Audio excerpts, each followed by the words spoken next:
Hello everyone. यहाँ पे देखो हम लोग बात करेंगे टॉपिक की। ओके। टॉपिक अपना क्या है? टॉपिक अपना है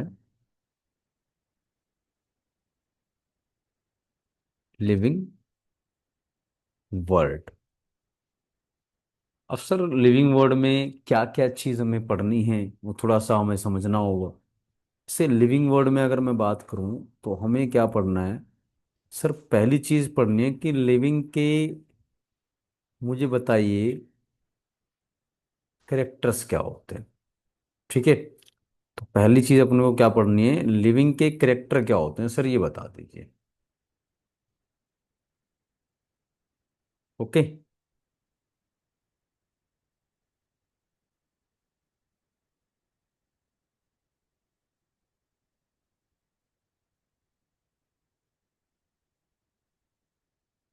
ठीक। तो लिविंग के कैरेक्टर में पहला कैरेक्टर क्या है? सर पहला कैरेक्टर होता है, उसको बोलते हैं ग्रोथ।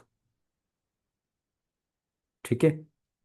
दूसरा कैरेक्टर क्या है? सर दूसरा कैरेक्टर होता है, उसको बोलते हैं रिप्रोडक्शन।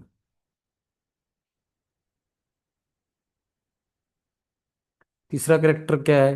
सर तीसरा कैरेक्टर होता है, उसको हम लोग नाम बोलते हैं metabolism.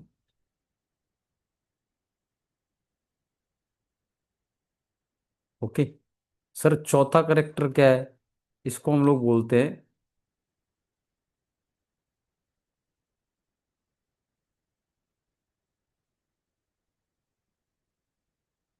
Consciousness. And last one, that is we call it as what? The character is cellular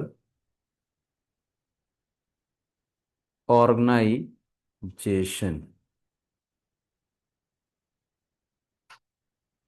okay. ये अपने पास क्या है, करेक्टर हैं। मैंने 5 करेक्टर की यहाँ पे बात की कि 5 करेक्टर के बारे में हम लोग यहाँ पढ़ने वाले हैं। ठीक है।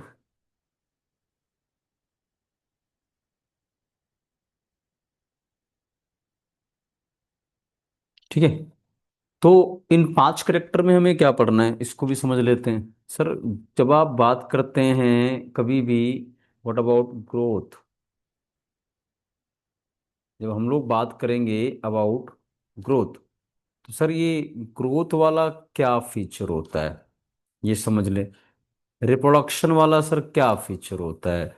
मेटाबॉलिज्म किसे बोल रहे हैं? कॉन्शियसनेस किसे बोल रहे हैं? सेलुलर ऑर्गेनाइजेशन किसको बोल रहे हैं? आखिर बोल किसको रहे हैं, अगर हम इस चीज को समझे थोड़ा सा।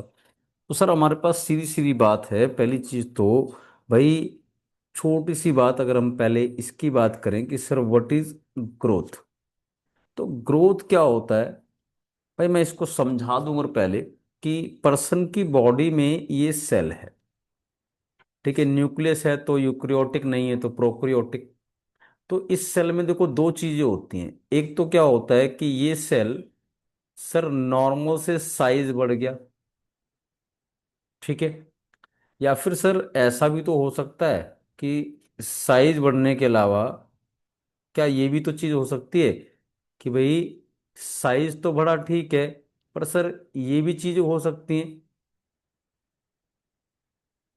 कि सर ये सेल डिवाइड करके दो सेल में आ जाए।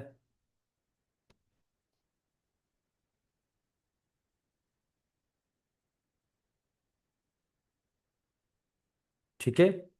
तो मेरे पास क्या कंडीशन हुई कि भाई मैं अगर ग्रोथ को यहाँ, अगर मैं आपके सामने भी कह रहा हूँ कि सर मुझे जरा बताओ कि ग्रोथ आखिर आप किसको कह रहे हो, तो मैं ग्रोथ को क्या कहूँगा भाई? ग्रोथ को मैं क्या कहूँगा, सिंपल सी बात है सर, कि ग्रोथ का मतलब होता है कोई एक पेरेंट वाला सेल है। ठीक है। ये पेरेंट वाला सेल सर या तो साइज में इंक्रीज हो रहा है या फिर देखो नंबर में इंक्रीज हो रहा है। तो मैं अगर डिफाइन करूंगा तो मैं क्या कहूंगा कि सर सिंपल मतलब ये होता है कि किसी भी सेल का अगर साइज बढ़े, जिसको आप मास बोल सकते हैं, वॉल्यूम बोल सकते हैं, और सर साथ में किसी सेल का नंबर बढ़े। चाहे साइज बढ़ता हो या नंबर बढ़ता हो या दोनों ही होते हैं, सर इस कंडीशन को मैं क्या कहूंगा, भाई साहब ये ग्रोथ है। आई होप ये क्लियर है, बिल्कुल क्लियरली समझ में आ गई होगी बात कि क्या बोलना चाह रहा हूं मैं। कि भाई ग्रोथ आप किसको बोल रहे हैं, तो सर ग्रोथ हम लोग इस चीज को बोल रहे हैं। ठीक है। अब देखिए बात करते हैं इसके अंदर कि सर थोड़ा सा अगली अगर बात करें कि इसके अंदर हम समझें कि भाई और क्या क्या चीजें हैं। तो ग्रोथ तो आपने बात कर ली। अब जरा बात कर लें कि भाई आप रिप्रोडक्शन किसको बोलते हैं। ठीक है। तो अब आपके पास आता है कि सर दूसरा पॉइंट कि व्हाट वी कॉल रिप्रोडक्शन।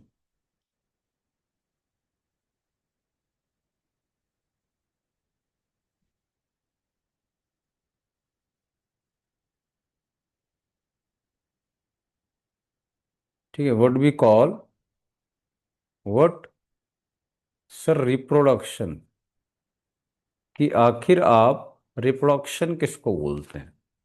तो इसमें भी सीधी बात है कि भाई कोई मान लो एक ऑर्गेनिज्म है,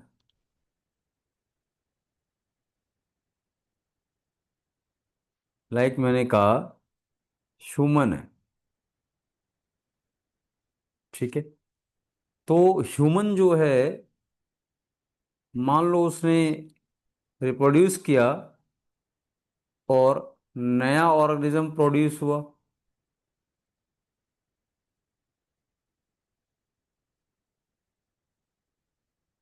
ठीक है। ये रिप्रोडक्शन है कि भाई सिंपल बात है कि आप रिप्रोडक्शन सर बोलते किसे हैं, हम रिप्रोडक्शन बोलते हैं। सर सीधी और साफ सी बात है कि हम लोग रिप्रोडक्शन किसको बोल रहे हैं, हम लोग रिप्रोडक्शन बोल रहे हैं कि सर अगर कोई एक ऑर्गेनिज्म है जिसको मैं लिख सकता हूं कि भाई साहब आप जो हैं पेरेंट ऑर्गेनिज्म है, और ये कुछ प्रोड्यूस करके वो देते हैं फिर नया ऑर्गेनिज्म। ठीक है। बट ये भी बात ध्यान रखें कि जो नया ऑर्गेनिज्म आ रहा है वो सिमिलर होगा किसके, अपने पेरेंट के। तो इसको क्या कहेंगे हम, रिप्रोडक्शन कहेंगे सर। फिर बात ये, तो ये रिप्रोडक्शन का प्रोसेस अगर मैं कहूँ तो मेरे पास ये रिप्रोडक्शन हो गया। ठीक है।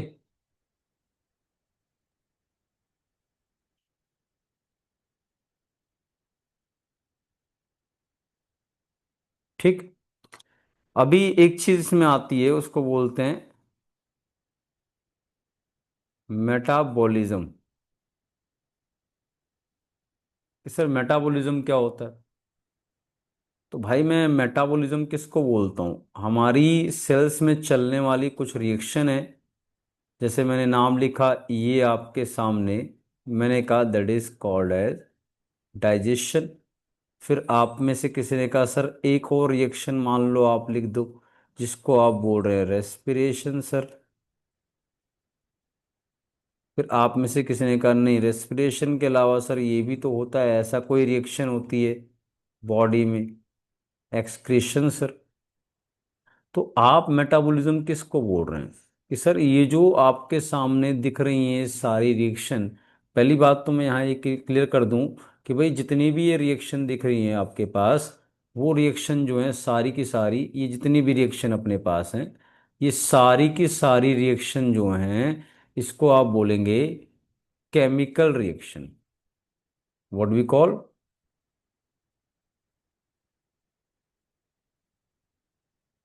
Chemical reactions.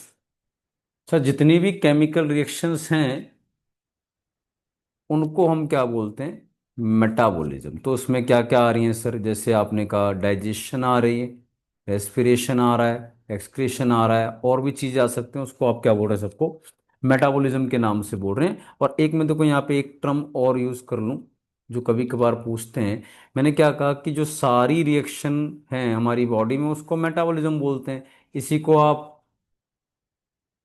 मेटाबॉलिक रिएक्शंस, या फिर आपकी मर्जी है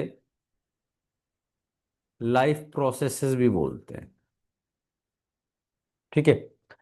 अब सर इसके अंदर जो मेटाबॉलिज्म है जो आप बोल रहे हैं इसके अंदर ये पार्ट, तो मेटाबॉलिज्म क्या है वो ठीक है कि ऑल द सारी की सारी केमिकल रिएक्शंस हैं। सर अगर कभी मैं बात करूं कि भाई हम अगर मेटाबॉलिज्म की सर स्टडी करें, लाइक देखो ये तो प्रोसेस है, पर मैं अगर इसके बारे में पढ़ना चाहता हूं तो स्टडी को क्या बोलते हैं मैं बता दूं आपको। मेटाबॉलिज्म की स्टडी को हम वर्ड यूज करते हैं फिजियोलॉजी, है ना। अगर मैं 11th क्लास की बात करूं तो हमारे 11th क्लास में चैप्टर आपको देखने को मिलेंगे बहुत सारे। जैसे 11th क्लास में अपने चैप्टर हैं, मैं पूरी यूनिट की बात करूं तो 11th क्लास अब नई बुक के हिसाब से 11 से चैप्टर 13 एक, और उसके बाद 14 से चैप्टर 19 दूसरा। इस वाले को पूरे को हम क्या बोल रहे हैं सर, यहाँ पे हम प्लांट की फिजियोलॉजी पढ़ रहे हैं। ओके। यहाँ पे क्या पढ़ रहे हैं सर, ह्यूमन की फिजियोलॉजी पढ़ रहे हैं। तो फिजियोलॉजी में क्या पढ़ रहे हैं हम सर, इन सारे चैप्टर्स में हम एक चैप्टर 11 उसको बोल रहे हैं हम फोटोसिंथेसिस इन हायर प्लांट। फिर 12th वाला चैप्टर उसको बोल रहे हैं रेस्पिरेशन प्लांट। 13 वाले चैप्टर को क्या बोल रहे हैं हम sir, plant growth and development. अपने में 14 वाला ब्रीथिंग एंड एक्सचेंज, 15 वाला आपका सर्कुलेशन, 16 वाला एक्सक्रीशन, 17 वाला लोकोमोशन एंड मूवमेंट, 18 वाला न्यूरल कंट्रोल कोऑर्डिनेशन, और 19 वाला हार्मोन वाला है। ओके। तो इसको हम क्या बोल रहे हैं, तो मेटाबॉलिज्म तो रिएक्शंस को बोला जा रहा है, और उसकी अगर स्टडी कर रहे हो तो उसको आप क्या बोल रहे हो, फिजियोलॉजी। ठीक है। आई थिंक ये बात क्लियर होगी आपको।